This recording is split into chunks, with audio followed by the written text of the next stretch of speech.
ሰላም እንዴት ናችሁ? ኦኬ አሁን ዛሬ የምናወራው ስለ ንባብ ነው። ንባብ ጀምሮ ማቆም የተቸገራችሁ ከሆነ ትክክለኛ ቦታ ናችሁ። እናውራ እስቲ ዛሬ። ንባብ ትጀምራላችሁ፣ ከዛ ደግሞ ታቆማላችሁ፣ ከዛ ተስፋ ትቆርጣላችሁ፣ ከዛ ምን ማድረግ እንዳለባችሁ ግራ ይገባችኋል እና ደግሞ ለአንድ ቀን በጣም ተጠናኑላችሁ፣ ከዛ ለብዙ ጊዜ ስቶፕ ማጥናታችሁን ታቆማላችሁ። እንደዚህ ከሆናችሁ እነዚህ ለኔ የጠቀሙኝ ነገሮች ነገራችሁ እና ደግሞ እኔም እንደናንተ ሆኜ ነበር። ከዛ ደግሞ ከዚህ ነገሮች የመለሱኝን ነገር ሼር ላድርግላችሁ። የመጀመሪያው ነገር ምን መሰላችሁ? ልክ ጥናት ስትጀምሩ ምናምን ጊዜ እና ደግሞ እቅዳችሁ ነው ስትጀምሩ ጊዜ እባካችሁ ለጓደኞቻችሁ አትንገሩ። እሱ ቢሆንስ እውነቴን ነው። በቃ ልክ ጥናት ጀምራችሁ እንደዚህ ያልኩ እኮ ነው እንደዚህ አድርጋለሁ፣ ከዚህ በኋላ እንደዚህ ነው እቅዴ፣ እንደዚህ ነው ማድረገው ምናምን የምትሉ ሲሆን ጊዜ ማለት ነው ወይ በጣም በፍጥነት ነው እቅዳችሁ ማይሳካው። እኔ ለምን እንደሆነ አላቅም ሳይሆን አንደኛ አእምሯችሁ እንደሰራ ነው የሚያስበው፣ ሁለተኛ ደግሞ በጣም ነው በቃ ማይሆን ነገር የሆነ ሰው እናንተ ያሰባችሁ ነገር ላይ ኮምፕሊመንት ሲሰጣችሁ ጊዜ ማለት ነው ለመጀመሪያ የነበራችሁ ኢንተረስትና ሞቲቬሽን ወይም ደግሞ ከውስጥ ያለን ፍላጎት ይቀንስባችኋል እና በቃ አትንገሯቸው፣ ዝም በሉና ስራችሁን ስሩ፣ ውጤታችሁ ይናገር። እነሱ ደግሞ ጠይቋችሁ የምታውቁት ነገር ከሆነ በቃ ችግር የለውም ነገሯቸው። ግን በቃ እንደዚህ ያቀራችሁትን ነገር ነው ባትናገሩ ደስ ይላል። በቃ አታርጉት። እውነቴን ነው። በጣም ነው የሚጎዳው። ለክፋት ምናምን አይደለም። ጀስት ግን አታርጉት። በቃ የሚጠቅማቸው ነገር ካለ ብቻ ነገር ሼር አድርጓቸው፣ ጠይቋቸው ደግሞ ነገሯቸው። ሁለተኛ ደግሞ ስታጠኑ ብዙ ኖት አትያዙ። እውነቴን ነው። ወይም ቴክ ኖት በዚህ ሰዓት ላይ ሞር ኢንትራንስ ተፈታኝ ምናምን ከሆናችሁ አንደኛ በጣም የሰራችሁ ይመስላችኋል፣ በጣም እየለፋችሁ እንደሆነ ይሰማችኋል፣ በጣም ትክክል እያደርጋችሁ ይሰማችኋል። ኖ አክቲቭ ለርኒንግ የሚባል ሜተድ ተጠቀሙ። ወይም ካጠናችሁ በኋላ ማለት ነው ጥያቄ ስሩ እንጂ ጥያቄ ስትሰሩ ከዛ ያልገባችሁ ነገር ካለ ከጥያቄው ያልተረዳችሁትን ነገር ከነመልሱ ጻፉ እንጂ እውነቴን ነው ቴኪንግ ኖት በጣም ነው የሚያስጠላው። ተመልሳችሁ ታናቡት ሪቫይዝ ታርጉት ምናምን በቃ እናንተ ሁሉም ነገር ያወቃችሁ ይመስላችኋል እንጂ እውነታው ግን አይደለም። እውነቴን ነው በጣም ነው ጊዜ የሚበላውና አይሆንም። ሞር በተለይ 12 ምናምን እንደኔ ከሆናችሁ አይሆንም ነው የምላችሁ። አሁን በዚህ ሰዓት አይሆንም። ኖት ከያዛችሁ ደግሞ ይሁን በቃ ይሄን ነገር ላላስታውሰው እችላለሁ ምናምን ብላችሁ ኖት ስትይዙ ደግሞ ከምታጠኑት ነገር ቶፒኩን እና ምናምን ያዙት እንጂ ከዛ ሊሆን ሰዓት ላይ ግራ ሲገባችሁ ተመልሳችሁ አንብቡ ወይ እዛ አካባቢ ሃይላይት አድርጉበትና ተመልሳችሁ እዛ ሰዓት ታነቡታላችሁ እንጂ እንዳትጽፉ ባካችሁ። ሶስተኛ ደግሞ ዲስትራክት የሚያደርጋችሁን ነገር ቀንሱ። እውነቴን ነው። ዲስትራክሽን በጣም ነው የሚያስጠላው።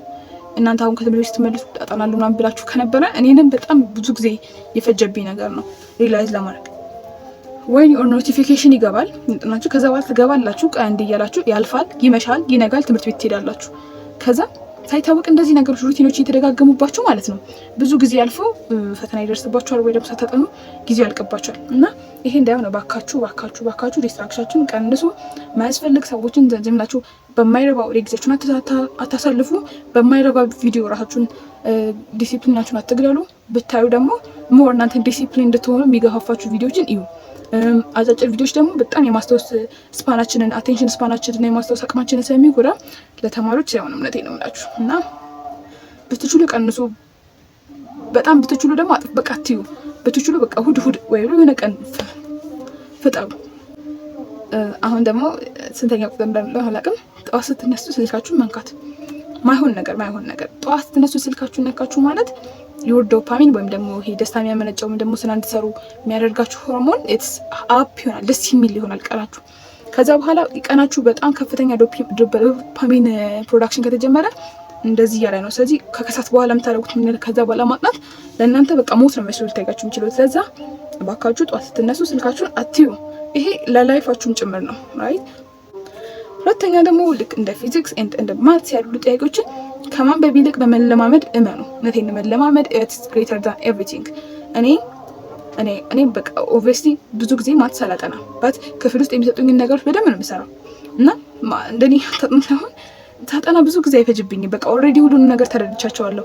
መረዳት ደግሞ አይደለም እውነት ለመናገር ፕራክቲስ አድርጎ የሚመጣ ነገር ነው እና በፕራክቲስ እመኑ። ጥያቄ በመስራት ነው እንጂ አንዴ ተረድተውት ብላችሁ አትለፉት ባካችሁ። የሆነ ቁጥር ላይ አላውቅም እና ደግሞ ከእናንተ ጋር የሚመጣጣጠኑ ጓደኞች ይኖራችሁ ወይም ደግሞ ከእናንተ ቢበልጡ ይሻላል። ከእናንተ የሚያንሱ በእውቀታቸው ወይም ደግሞ በዲሲፕሊናቸው ኤቭሪቲንግ ከእናንተ የሚያንሱ ከሆነ እናንተን በጣም የምታውቁ እውቀት ያላችሁ እንዲሰማችሁ ያደርጋቸዋል። እውነታው ግን እናንተ አታውቁም። ከእነሱ አንጻር ነው። እነሱ ግን ከእናንተ የሚበልጡ ከሆኑ እናንተ ከእነሱ ብዙ ነገር ትማራላችሁ። ከእናንተ የሚያንሱ ከሆነ ግን ሁሌ እናንተ አስረጂ ነው የምትሆኑ። ማስረዳት ስህተት ነው እያልኩ አይደለም፣ ግን ጊዜ ይፈጃል እና ደግሞ እናንተ በጣም ኦቨርዌልምድ ያደርጋችኋል።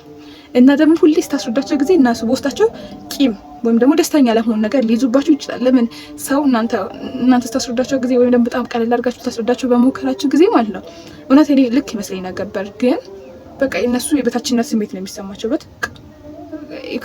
ከእናንተ ቢሻሉ ይሻላሉ። ስለዛ ሞር ከእነሱ መማር አለባችሁ እንጂ ብዙ ጊዜ ለሰዎች ሁሉንም ነገር ማስረዳት ልክ አይደለም። ጊዜ የሚያባክናል። ሁለተኛ ደግሞ ደስ አይልም። እውነቴን ነው ልንገራችሁ፣ ጊዜ ማባከን ነው። ሌላኛው ደግሞ ጥናታችሁን ፋን አድርጉት። በቃ ጥናት ማለት በጣም ዲሲፕሊን መሆን፣ በጣም መጨናነቅ አይደለም።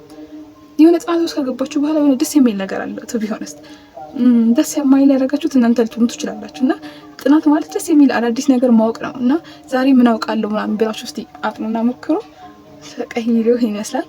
እና ደግሞ ጊዜያችሁን ስትራክቸር አድርጉት። እውነቴን ነው።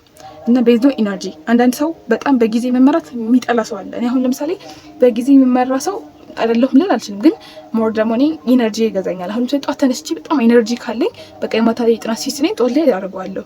ጠዋት ላይ ደግሞ ምንም በቃ ከሌለኝ ማታ ላይ ያደርገዋለሁ። ግን ሳታደርጉ አትደሩ። ግን ኢነርጂያችሁን ሊቭ የት ሰዓት ላይ እናንተ በጣም ኢነርጂ ፉል የምትሆኑ ኤነርጄቲክ የምትሆኑት እና ቤዝድ ኦን ዳት እንደዛ አድርጉ ማለት ነው። እና ቻው።